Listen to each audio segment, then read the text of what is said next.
नमस्कार, ओंकार न्यूज देख रहे हैं आप। आपके साथ मैं हूं आस्था श्रीवास्तव। बता दें, कई लोग ऐसे होते हैं जो कि ज्यादा सोते हैं और कई लोग ऐसे भी होते हैं जो कि सोते ही नहीं हैं। एक्सपर्ट बताते हैं कि हर इंसान को कम से कम 7 से 8 घंटे की नींद लेनी चाहिए। ममता में जी, जिस तरीके से नींद की हम बात कर रहे हैं, आज की जो दिनचर्या है वहाँ लोगों की जिंदगी डगमगाई हुई है, दिनचर्या डगमगाई हुई है। किसी के पास खाने समय नहीं है, सोने समय नहीं है, तो दिनचर्या किस तरीके से बनाई जा सकती है और नींद को किस तरीके से प्रॉपर तरीके से लिया जा सकता है, कितनी नींद जरूरी होती है? जी, बहुत बहुत धन्यवाद आपका मुझे यहाँ पे बुलाने के लिए।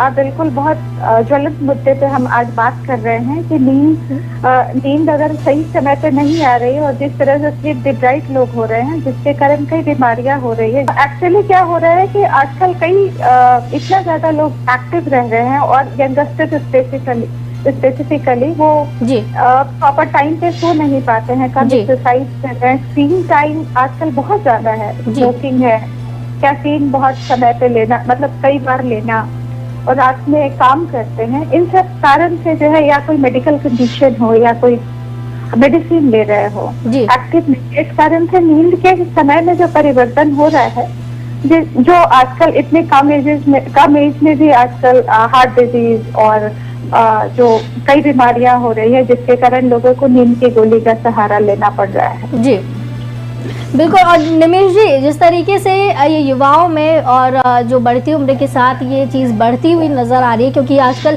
जितना अपनी जीवन शैली में लोग बिजी होते हुए नज़र आ रहे हैं, उतनी लोगों की नींद जो है वो कम होती हुई दिखती है। तो इसका अगर मानसिक तौर पर देखें तो क्या प्रभाव किसी भी व्यक्ति के जीवन पर पड़ सकता है, क्या असर इसका दिमाग पर पड़ सकता है? ऐसा है कि हर प्रकार का प्रभाव पड़ेगा। डिप्रेशन और एंजाइटी का लक्षण हो सकता है अनिद्रा। तो अगर अनिद्रा की समस्या है, उसको पहले सिम्टम के रूप में देखा जाए कि वो मानसिक या शारीरिक बीमारी का लक्षण हो। दूसरे, वो असर हो सकता है, कारण हो सकता है बीमारी होने का।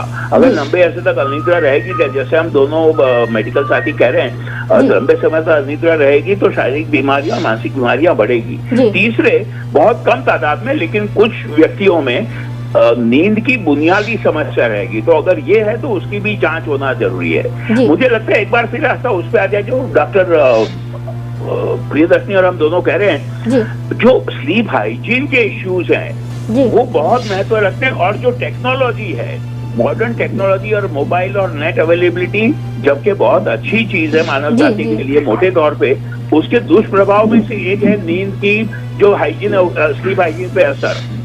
युवा वर्ग पे अलग कारणों से, एडल्ट वर्किंग प्रोफेशनल में अलग कारणों से, और बुजुर्गों में और अधेड़ वर्ग की उम्रों में दूसरे कारणों से। लेकिन अलग अलग कारणों से लेके मोबाइल यूज और लैपटॉप की जो यूज है वो देर रात तक चलती रहती है। तो सबसे पहला मुद्दा ये कि गैजेट को आधे एक घंटे पहले अपने आप से दूर कर दे। आखिर आधा एक घंटा हर रोज सोने जाए उससे पहले थोड़ी शांति में, थोड़े अपने साथ या परिवार के मित्रों के साथ बिताएं।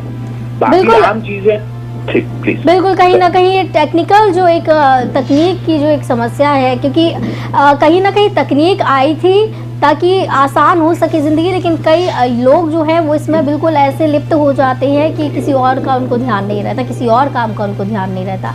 ममता में जी, अनिद्रा की जिस तरीके से बात हो रही है, क्या आपको लगता है कि इससे और क्या क्या बीमारियां हो सकती हैं? क्योंकि अनिद्रा, पीएडी ये सिर्फ सिम्टम के रूप में भी देख सकते हैं, जैसा कि मीनाज ने बताया है। जी, आपने बिल्कुल सही कहा। एक हम लोग पढ़ते थे, जो अभी सच भी हो गया है, कि सर्केडियन रिदम वो आजकल बहुत इम्पोर्टेंट हो गया है। कि हमारे जैसे हर किसी का बायोलॉजिकल क्लॉक होता है, हमारा बॉडी का एक क्लॉक होता है कि हमें इतने बजे जागना चाहिए, इतने बजे ये हार्मोन सीक्रेट होगा, जिसके कारण आपकी एक्टिविटी ज्यादा होगी।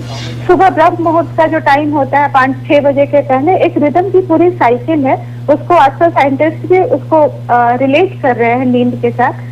तो हमें उस रिदम को मेंटेन करना है। जैसे कि अगर हम सोने जा रहे हैं, जैसे इन्होंने कहा, नीली लाइट का बहुत ज्यादा प्रभाव पड़ता है, जिसके कारण हम ज्यादा अलर्ट होते हैं। जो नीली लाइट आजकल स्क्रीन में बहुत ज्यादा जैसे यूज हो जाता है। हम सोने के साथ साथ बाजू में मोबाइल रख रहे हैं, उसकी लाइट पड़ रही है, या हम अंधेरा नहीं कर रहे, जिसके कारण एक हार्मोन जो मेलेटोनिन है उसका सिक्रेशन कम होता है, तो हमारी नींद प्रभावित होती है।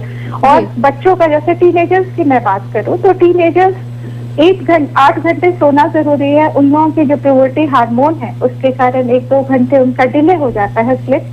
सुबह उठ करके एक्टिव हो जाता है। एक टैबू हो गया है कि आप जितना एक्टिव है आप उतने अच्छे हैं, उसमें स्लीप को हम लोग छोड़ रहे हैं। मतलब हम लोग सोचते हैं कि नहीं सोना कोई इम्पोर्टेंट नहीं है, लेकिन अगर आप 8 घंटे सोएंगे नहीं तो आपकी जो डिफरेंट हार्मोन्स है उस तरह से वर्क नहीं करेंगे। आप उल्टे स्लीप डिप्राइव्ड होकर कम एक्टिव होंगे। साथ में अनिद्रा के कारण जो कई बीमारियां होती है, जैसे चिड़चिड़ापन बहुत ज्यादा हो जाएगा या स्वास्थ्य रिलेटेड इश्यूज हो जाएंगे। आपका कंसंट्रेशन जो एकाग्रता है, आजकल बहुत अटेंशन स्पैन कम हो गया है युवाओं का, मतलब 2 मिनट से ज्यादा कुछ सुनना नहीं चाहते हैं, तो वो ठीक नहीं रहेगा। तो इस तरह से आगे जाके कई हार्मोनल थायराइड और कई जो बीमारियां हो रही है, ये सब नींद से ही रिलेटेड है। क्योंकि 8x3 का रूल पहले भी था कि 8 घंटा हम सोएं, 8 घंटा हम काम करें और 8 घंटा जो भी हम एक्टिविटी जो सोशल लाइफ में गुजारे,